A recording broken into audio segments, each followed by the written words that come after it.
So, good morning. This is Charles from Tall Balls and Pythons, and just wanted to give you an update and maybe a little information on your incubator and keeping eggs. I made a lot of mistakes last year with my incubator. Um, and just simple stuff like just not knowing. And I would like to maybe help somebody else who may be incubating some eggs and for their first time. Okay, here we go. Yeah, that's me always feeding on something has to do with these ball pythons and boas. But my incubator is also upstairs. I don't have room for it downstairs where my snakes are. So I brought it upstairs, and plus I can control the temperature up here better than I can control it downstairs. And I say temperature, I mean my ambient temperature.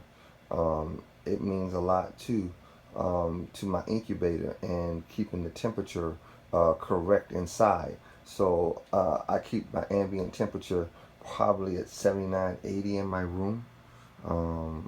I always have my little heater going. That's a little heater right there on the bottom, and to keep it, the temperature right up here, so that the incubator doesn't have to work too hard to keep the temperature that I have it set at.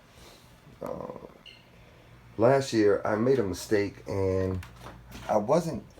I would hit the probe from the outside. See, amateur mistakes, right? My room is at 84 right now, and I would hit it from the outside of the glass. Now I don't know what made me do that, but that's a big mistake that you make. You have to open up your incubator to get the correct temperature of what's going on inside. Now I have it set at 87. There are somewhere, I was taught 87, 88, and 89. 89 is for the fastest incubation, but 87, it should take 60 days. And so I set mine at 87 to try to allow them to get the most development that they can with inside the egg. So what I do is every morning, probably 2 or 3 times a day, I open up my incubator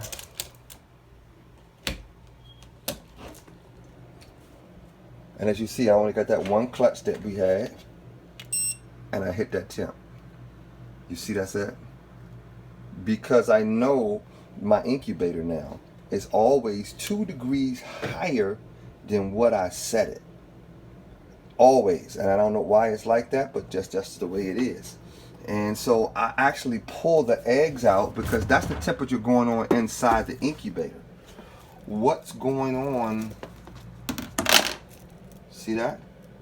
Those eggs aren't touching the plastic. Make sure your eggs do not touch the plastic. You don't want them to get wet. Now look at that. They look just as good as they looked when they came out of their mother. If not better. They didn't start to get wrinkles and all of that because the humidity level. And see, the eggs are right where I need to bring it up just a little bit, but I had it out for a second. But the eggs are at 86, 87, and that's where I like to keep them at. So not only do you hit the temp in the incubator, but you actually have to hit the eggs themselves. You also see I have water. I have water here, and I have water here, and I have bottled water there also. And that's helping to keep the humidity up inside my incubator. So I really don't know who that's going to help. I hope it helps somebody. I wish I had somebody to help me last year when I lost quite a few eggs last year, that I had to repeat the breedings this year because they worked inside of my plan. And so because I deboggled my uh, uh, incubator heating so many times, I lost some very good animals, or potentially good animals, due to my fault, and which I think all breeders, whether big time breeders, small time breeders, we all make mistakes, and inside this thing, and so don't be afraid to make a mistake.